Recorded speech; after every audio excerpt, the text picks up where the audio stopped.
Hey, friend, welcome back. Have you ever found yourself waking up and just dragging yourself to work and wondering if you're stuck at the wrong job? Is it me? Is it my team? Is it my boss? Or is it just time to go because it's just time to go? Either way, you're not alone. Almost half of employees admit to being disengaged at work. And this is according to Gallup, which their research is pretty spot on. Being able to see the signs that moving on is your best choice is going to be beneficial, not just for you, but also for your family. And yeah, it's going to be beneficial for your team and for your organization as well. So here's some ways that you can spot the signs. We're going to start with those internal signs, how to see and heed that internal nudge for a new position. We're also going to look at reasons that are external to you, but within the organization. And what about the positive stuff? There's a lot of great reasons and highly beneficial reasons that'll make you want to move into something new, especially if you've been at your organization for 2 or more years. We'll wrap up with riding the wave. What are the external factors? What are the things you want to keep an eye out for in the industry and in the market to make sure that when you see that opportunity, you ride the wave? All right, so let's get started, right? Number one, the internal nudges. How do we know it's time to move on? First, you're just not productive. When you feel stuck in a cycle where all you're doing is busy work or everything you do seems to not really go anywhere, it's kind of a sign that the role might not align with your specific strengths. You have a particular potential with your skills and strengths and abilities and the knowledge you've garnered. And if that is not being put to work, it's going to feel like you're unproductive.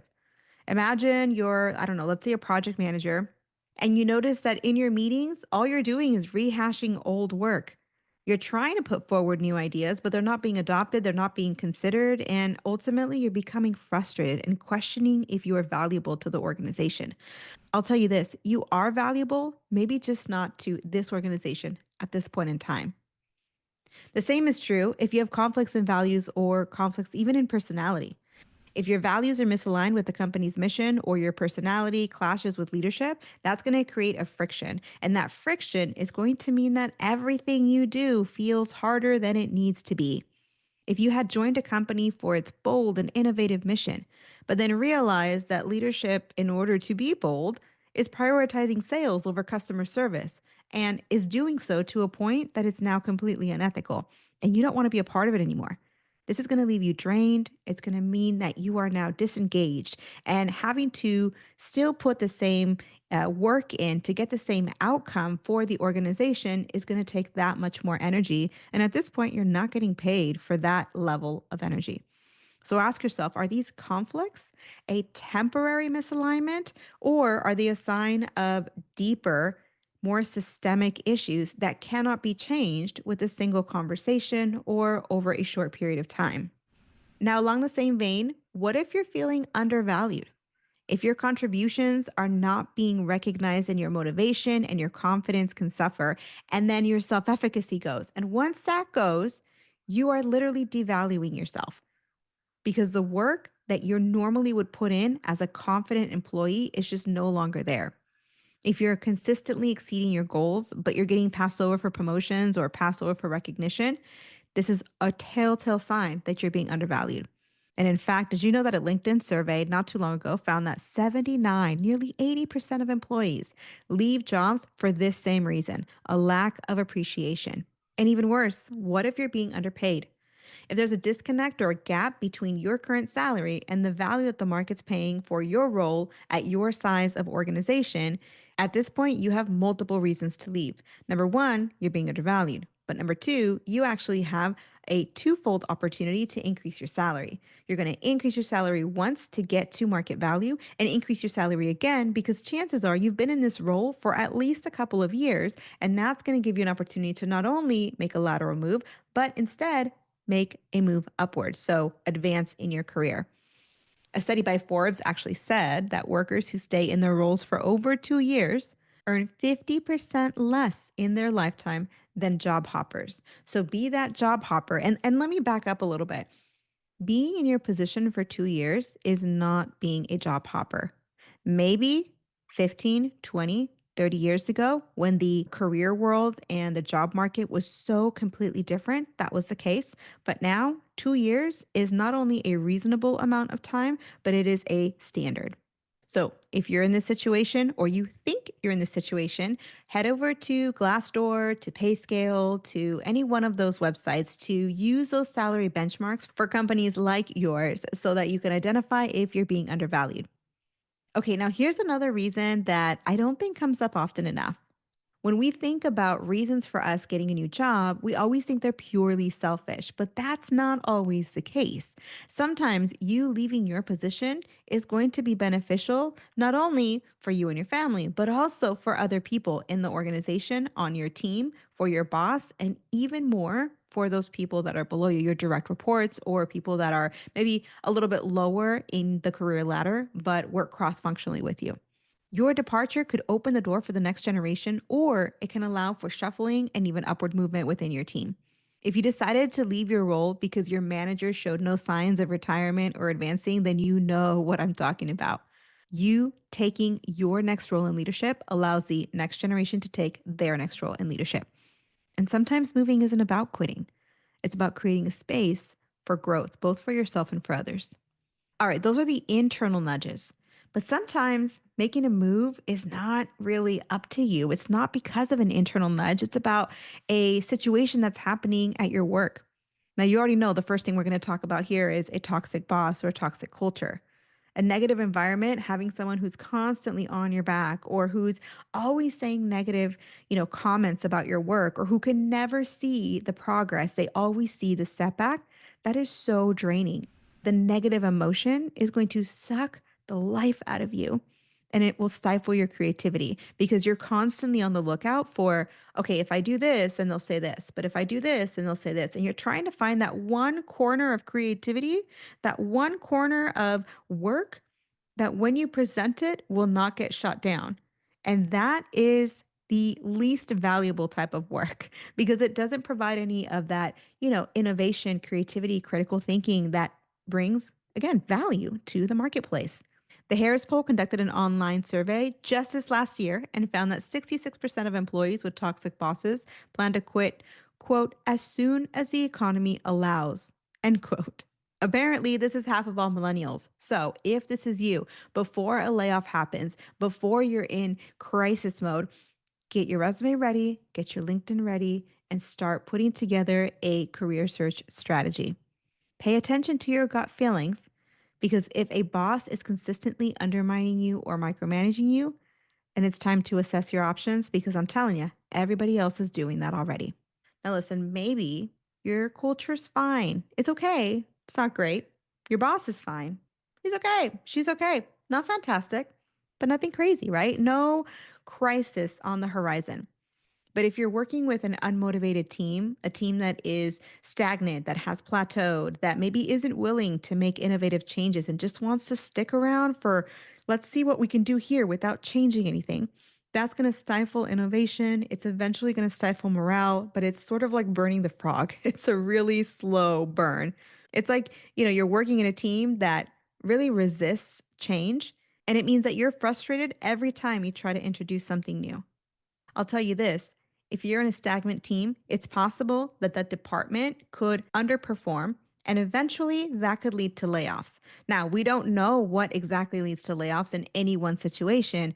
However, if it's a sinking ship, I would get out before it's already sunk. Now, the same applies if promotions are consistently delayed or if there's no upward ladder, no structure for you to move up in the organization. Don't wait until you realize that it's far too late. If you stay in the same role for, say, 5, 6, 7+ years, hoping that a promotion comes, by the time you realize that it's not coming, and by the time you head over into your new position, you will be years behind your other colleagues who have already made 1 and 2 position changes. Now, here's the thing, it doesn't always have to be negative. What if you just want something new, a challenge, or you want to build a new skill? And you want to, find an even better cultural fit for your organization. These are also great reasons to move into something new. If you're looking for a new challenge, the only way you're going to get it is to be in a new setting or to have a new project or to take responsibilities that are outside of your comfort zone. You can leave a stable but uninspiring role and instead join maybe a startup or a quickly growing and scaling organization to learn new things and be willing to take risks because you're in growth stage. This is what happens in growth stage. You could gain leadership experience, you can double your skills in literally 6 months to a year. Maybe you're not really ready to go into what might seem like a volatile situation if you head into a startup or a growing organization, but you know you have to get a particular skill if you're going to move up into the next level of leadership.